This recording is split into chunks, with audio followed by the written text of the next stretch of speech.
Hello everyone, welcome to the session. आप सभी का बहुत बहुत स्वागत है।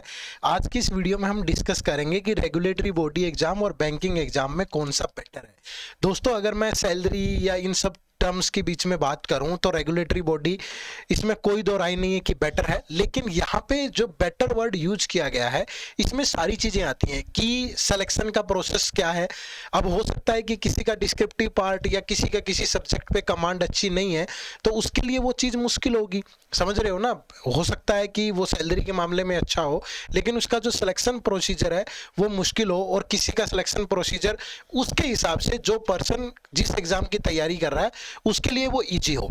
तो आपको इस तरीके से कंपेयर नहीं करना है वीडियो को कि यार रेगुलेटरी बॉडी तो मतलब अपर स्केल पे होता है, बैंकिंग नीचे होता है, तो रेगुलेटरी बेटर है। हाँ, बेटर है, लेकिन हम यहाँ पे जो कंपैरिजन करेंगे वो डिफिकल्टी लेवल पे, और दूसरा जो प्रोफाइल के बेसिस पे कंपैरिजन करेंगे। तो आप वीडियो को एंड तक देखिएगा, बट एक क्लियर कट आइडिया मत। कुछ बच्चे क्या होते हैं कि वीडियो देखते ही शुरू करते ही और अंधाधुंध कमेंट करना शुरू कर देते हैं, अरे मूर्ख है, इसे पता ही नहीं है कि रेगुलेटरी बॉडी अच्छा होता है, इनमें क्या कंपैरिजन करना। भैया कम से कम पूरी वीडियो तो देख लो, किस बेसिस पे कंपैरिजन हो रहा है ये तो चेक कर लो, ठीक है। तो इस तरीके से अंधाधुंध होके मत चीजों को करिएगा, ये आप लोगों के लिए है, सो दैट आप अंदर से जान पाए कि दोनों एग्जाम्स के क्या डिफिकल्टी लेवल होते हैं। इसके अलावा वर्क प्रोफाइल क्या होती है, क्या सैलरीज होती हैं, कैसे पक्ष होते हैं, सारी चीजें। ये सिर्फ आपको एक जस्ट इन्फॉर्मेशन के लिए है, सो दैट आप डिसाइड कर पाए कि आपके दायरे में कौन सी चीजें हैं और आप उसको बेहतर तरीके से प्रिपेयर कर पाओ, ठीक है। चलिए वीडियो को शुरू करते हैं। दोस्तों, आप में से बहुत सारे लोग बैंकिंग एग्जाम को टारगेट कर रहे होंगे, तो एडिटअप आप लोगों को बैंकिंग एग्जाम के previous year paper free of cost provide कर रहा है, वो भी पिछले 4-5 सालों के, जिसमें प्री और मेंस के पेपर होंगे विद डिटेल सॉल्यूशन। इसी वीडियो के डिस्क्रिप्शन में लिंक है, जाकर के फ्री ऑफ कॉस्ट डाउनलोड कर सकते हो, एक बार डाउनलोड जरूर कर लीजिएगा, ठीक है। चलिए शुरू करते हैं। जिन बच्चों को नहीं पता, ये उन लोगों के लिए है जो अभी अर्ली स्टेज पे हैं, जो अभी बैंकिंग एग्जाम या रेगुलेटरी बॉडी एग्जाम्स को प्रिपेयर करने की सोच रहे हैं, उन लोगों के लिए ये वीडियो है। देखो, सबसे पहले अगर रेगुलेटरी बॉडी की बात करूं तो यहाँ पे RBI, SEBI, ADI, PFRDA, NABARD, इप्सका, एफएसडीसी, ये सब आता है। और बैंक्स के अंदर पब्लिक सेक्टर बैंक, ठीक है, private sector bank, foreign banks, regional rural banks, cooperative bank, small finance banks, payment bank और पब्लिक सेक्टर बैंक्स, मतलब ये रिपीट हो गया, माफ करिएगा, ये सारी चीजें आती हैं। और ये क्या होते हैं, इस पे हम एक ऑलरेडी वीडियो डाल चुके हैं, इसी चैनल पे आप जाके देखोगे कि आरबीआई का क्या मतलब है, सेबी का क्या मतलब, और ये किसके लिए काम करते हैं, इनके क्या मतलब क्या काम वगैरह होते हैं, किस तरीके से चीज़ों को एग्जीक्यूट करते हैं, या बैंकिंग में किस तरीके की चीज़ें होती हैं। एक ऑलरेडी वीडियो हमने डाली हुई है, तो प्लीज़ आप वो जरूर चेक कर लीजिएगा। यहाँ पे जस्ट मैं आपको सिंपली बता रहा हूँ बस, ठीक है। चलिए, तो सबसे पहले डिफिकल्टी लेवल की बात करते हैं दोस्तों। अब डिफिकल्टी लेवल की अगर मैं बात करूँ तो जितने भी रेगुलेटरी बॉडी एग्जाम है, चाहे वो आरबीआई है, सेबी ग्रेड ए है, नाबार्ड है, एडीआई है, इप्सका है, या बैंकिंग एग्जाम में मैंने यहाँ पे SBI PO, IBPS PO, RRB PO, SBI clerk, IBPS clerk या आरआरबी क्लर्क, इन सबको लिया है। तो जो रेगुलेटरी बॉडी एग्जाम्स का लेवल होता है वो हाई होता है, और जो बैंकिंग एग्जाम का लेवल होता है वो मॉडरेट होता है। मैं यहाँ पे ये भी बोलूँगा, जो क्लरिकल वगैरह वो तो मतलब ज़्यादा मुश्किल नहीं होते हैं, बट वही है ना कि मुश्किल क्या बनाता है उनको, मुश्किल बनाती है उनकी कट ऑफ्स कंपटीशन, ठीक है। अब अगर एसबीआई क्लर्क की या आरआरबी क्लर्क वगैरह की प्री की कट ऑफ 80 में से 70 जा रही है, तो वो कंपटीशन टफ बना रहा है ना उसको, तो आसान कुछ नहीं होता है। बट कंपैरिजन के नज़रिए से यहाँ सब्जेक्ट कम है, यहाँ ज़्यादा है, तो बैंकिंग एग्जाम की प्रिपरेशन मॉडरेट लेवल पे हो जाती है, लेकिन रेगुलेटरी बॉडी में आपको एक हाई लेवल की प्रिपरेशन करनी पड़ती है। क्यों करनी पड़ती है ये भी समझो, क्योंकि रेगुलेटरी बॉडी एग्जाम में जो क्वेश्चंस हैं वो कंसेप्ट बेस्ड होंगे, ठीक है, एनालिटिकल होते हैं, और अलग अलग सब्जेक्ट आ जाते हैं, जैसे इकोनॉमिक्स आ गया, फाइनेंस आ गया, English, reasoning, quant, descriptive paper भी होते हैं। अब सबके अंदर अलग अलग है। जैसे मैं आरबीआई की बात करूं तो आरबीआई के अंदर फेज 1 होगा, जिसमें क्वांट, रीजनिंग, इंग्लिश और जीए होगी। फिर फेज 2 में फाइनेंस एंड मैनेजमेंट होगा, ठीक है, तो मतलब और मुश्किल हो जाएंगी चीज़ें, ठीक है। डिस्क्रिप्टिव इंग्लिश होगा। सेबी की बात करूं तो पेपर 1 क्यूआरई जीए होता है, पेपर 2 के अंदर फिर सारे सब्जेक्ट आ जाते हैं, इकोनॉमिक्स, अकाउंटेंसी, ये सारी चीज़ें आ जाती हैं। नाबार्ड के अंदर फिर एआरडी और सब कुछ आ जाता है, तो वो अलग हो जाता है लेवल थोड़ा सा। लेकिन बैंकिंग एग्जाम में कोर यही रहता है, क्वांट, रीजनिंग, इंग्लिश प्री में, और मेंस में फिर जनरल अवेयरनेस भी, ठीक है भाई। तो यहाँ सारा खेल किसका है? स्पीड और एक्यूरेसी का है। मतलब अगर आप क्वांट रीजनिंग इंग्लिश अच्छे से प्रिपेयर कर लेते हो तो मेंस में आपको जीए और प्रिपेयर करनी है, तो मतलब आपका पूरा काम हो जाता है। बल्कि रेगुलेटरी बॉडी एग्जाम्स में अलग अलग एग्जाम में फिर स्पेशल सब्जेक्ट भी आ जाते हैं। नाबार्ड के लिए एआरडी हो गया, और सेबी के लिए अकाउंटेंसी, और ये सब सारी चीज़ें होंगी। और इसके अलावा अगर मैं बात करूं आरबीआई के लिए फाइनेंस एंड मैनेजमेंट हो गया। ठीक है भाई। तो मेरे हिसाब से रेगुलेटरी बॉडी मुश्किल है, बैंकिंग मॉडरेट है। मैं ये नहीं कह रहा हूँ कि बैंकिंग में सिलेक्शन लेना आसान है, नहीं है, क्योंकि वहाँ भी कंपटीशन इतना ज़्यादा ही है, तो आसान कुछ भी नहीं है, ये ध्यान रखिएगा। ठीक है। अब अगर सिलेक्शन प्रोसेस की बात करें, मैं एक तो माफ़ी चाहूँगा, मेरी तबीयत इतनी अच्छी नहीं है, ठीक है, तो थोड़ा सा कोऑपरेट करना प्लीज़। सिलेक्शन प्रोसेस यहाँ भी पहले फेज 1 होता है, ठीक है, और फिर मेंस एग्जाम होता है या फेज 2 कह लो, जिसमें ऑब्जेक्टिव और डिस्क्रिप्टिव दोनों पेपर होते हैं, फिर इंटरव्यू होता है, फिर फाइनल सिलेक्शन होती है। बैंक में प्रीलिम्स होता है, मेंस होता है। मेंस में ऑब्जेक्टिव और डिस्क्रिप्टिव दोनों होता है, लेकिन डिस्क्रिप्टिव सिर्फ एसबीआई पीओ और आईबीपीएस पीओ के लिए होता है, आरआरबी पीओ के लिए नहीं होता। क्लरिकल में सिर्फ प्री और मेंस होते हैं, इंटरव्यू नहीं होता, इंटरव्यू सिर्फ पीओ में होता है। ठीक है, बट यहाँ पे इंटरव्यू सभी में होता है। फेज 1 होता है, फेज 2 होता है, फिर इंटरव्यू होता है। ठीक है, चलिए, तो ये हो गया डिफिकल्टी लेवल ओवरऑल रेगुलेटरी का और बैंकिंग का। अब मैं जो प्रोफाइल की बात करूं थोड़ा सा, तो सबसे पहले अगर मैं सैलरी की बात करूं, अब 3 ही मेजर एग्जाम हम लोग यहाँ कंसीडर करते हैं। जैसे आरबीआई की बात करूं मैं, तो आरबीआई ग्रेड बी का जो सीटीसी है, सीटीसी की बात कर रहा हूं मैं यहाँ, वो लगभग 30 लाख होता है। अगर मैं सेबी की बात करूं तो वो लगभग 28 लाख होता है। ठीक है, अब ऐसे ही अगर नाबार्ड की बात करोगे तो वो 25 से 26 लाख होता है। ठीक है, इतना, ये 1 लाख से 1,25,000 इन हैंड आता है सैलरी। ठीक है, ये इन हैंड की बात कर रहे हैं हम लोग। अदरवाइज जो सीटीसी होता है वो इतना होता है, ये आरबीआई का, ये सेबी और ये नाबार्ड का। उसके बाद बैंकिंग एग्जाम की बात करो तो पीओ में जो सैलरी है इन हैंड वो 65 से 80 हज़ार के बीच में है। एसबीआई की थोड़ी ज़्यादा होती है, फिर उससे कम आईबीपीएस पीओ, फिर उससे कम आरआरबी पीओ, और क्लरिकल में यही 35 से 45 हज़ार के बीच में आपको सैलरी मिलती है। ठीक है, तो ये आपकी पूरा ए होगी इनिशियल सैलरी। ठीक है जी। उसके बाद अब अलग अलग तरीके से अगर मैं बात करूं, जैसे पर्क एंड अलाउंसेस की बात करूं, तो जो रेगुलेटरी बॉडी एग्जाम में जब आप सेलेक्ट होकर के जाते हो तो यहाँ बहुत एक्सीलेंट पर्क्स एंड अलाउंसेस मिलते हैं आपको। हाउसिंग भी, एजुकेशन भी, ट्रैवल भी, न्यूज़पेपर भी, मेडिकल भी, लैपटॉप भी, और बैंकिंग में गुड, यहाँ भी ठीक ठाक होता है, लेकिन रेगुलेटरी बॉडी के मुकाबले में कम होता है। ठीक है, और यहाँ मैंने बिल्कुल 1-to-1 कंपैरिजन इसलिए नहीं बनाया क्योंकि रेगुलेटरी के भी फिर सारे एग्जाम्स में अलग अलग होता है। सारे आरबीआई में अलग होता है, सेबी में अलग होता है, नाबार्ड में अलग होता है, ईडीआई में अलग होता है, इप्सिका में अलग होता है। ये हम अलग अलग वीडियोस में डालते रहेंगे आगे।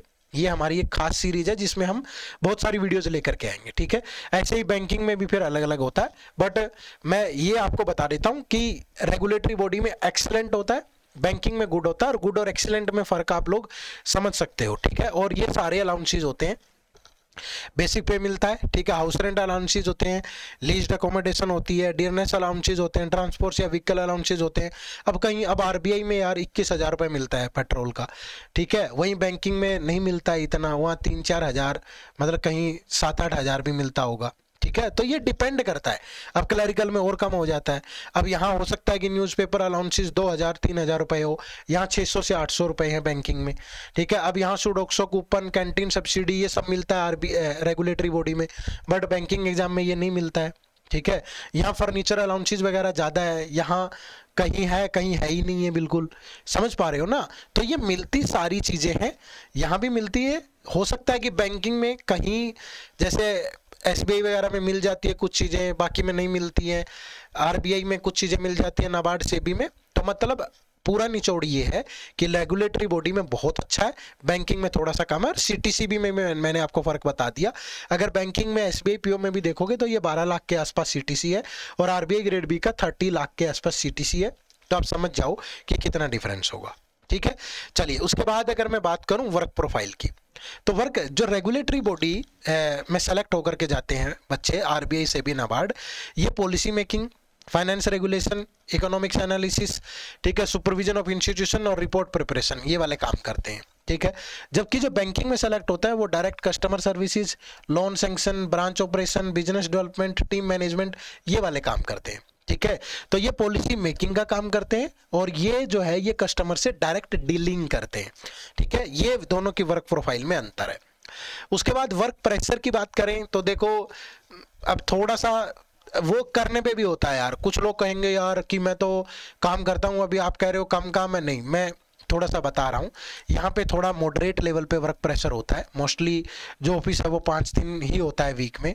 और बैंकिंग में थोड़ा कस्टमर से हैंडलिंग होती है, टारगेट्स भी होते हैं प्राइवेट बैंक्स में थोड़े।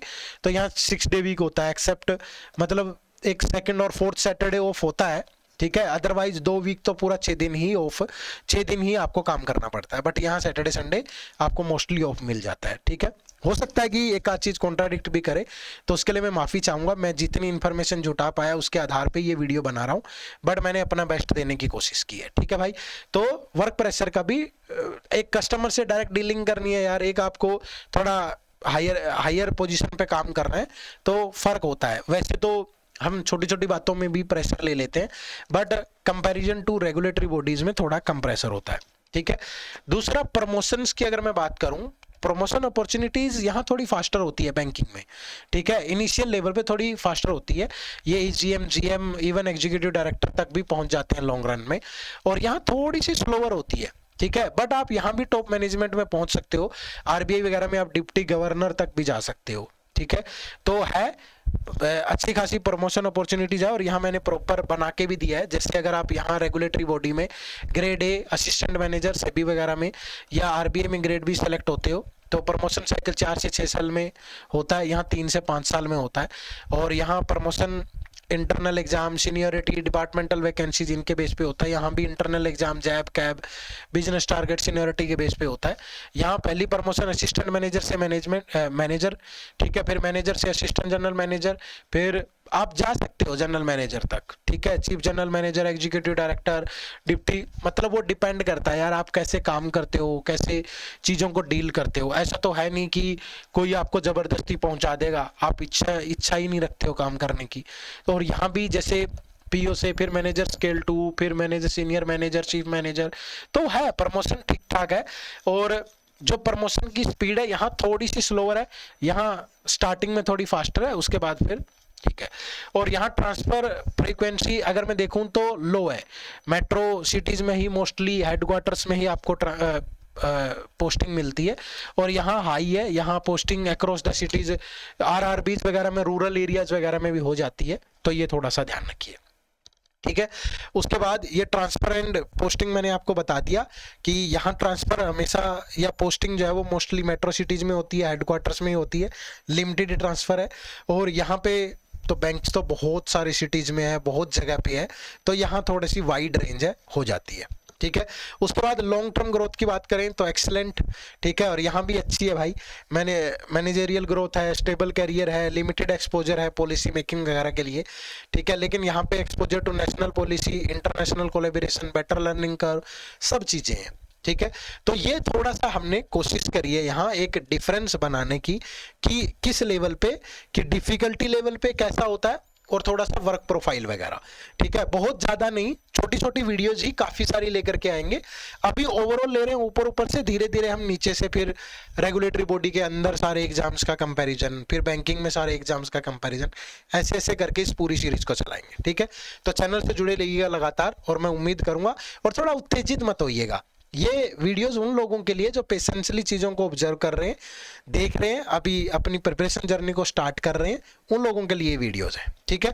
चलो, तो आप हमारे कोर्सेज से भी जुड़ सकते हैं। हमारे 2 कोर्सेज हैं, एक हमारा आरबीआई ग्रेड ए बी के साथ बैंक का महापैक है, और एक हमारा सिर्फ बैंकिंग एग्जाम का महापैक है। खास बात क्या है कि इसमें सिर्फ ये 6 एग्जाम प्रिपेयर होते हैं, और इसमें ये 6 एग्जाम के साथ साथ आरबीआई ग्रेड ए बी की तैयारी भी हो जाती है, ठीक है। तो आरबीआई ग्रेड ए बी का फेज 1, फेज 2, इंटरव्यू और बैंक के ये 6 एग्जाम, और यहाँ सिर्फ ये बैंक के 6 एग्जाम। इन दोनों कोर्सेज से भी आप जुड़ सकते हो, डेमो लेक्चर वगैरह लगा सकते हो। इसी वीडियो के डिस्क्रिप्शन में इन कोर्सेज का लिंक है, वहां जाकर के आप ज्वाइन कर सकते हो, ठीक है भाई। मैं आपको दिखा भी देता हूँ।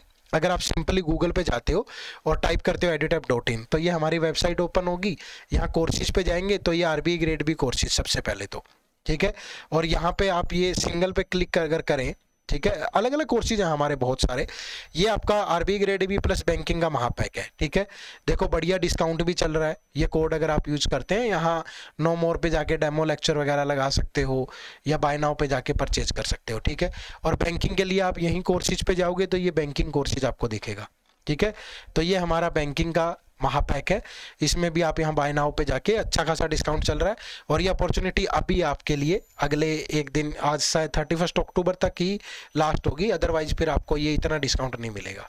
ठीक है भाई, तो इनमें इनरोल करें और सीरीज को आप अच्छे से प्यार दें। ठीक है, चैनल पे नए हो तो सब्सक्राइब करें, और छोटी मोटी चीज़ें हम आपके लिए इस तरीके से कंपैरिजन वाली वीडियो या कंटेंट वाली वीडियोज लेके आते रहेंगे। लगातार इस चैनल से जुड़े रहिएगा। आप सबका बहुत बहुत शुक्रिया, थैंक यू वेरी मच। जय हिंद, जय भारत।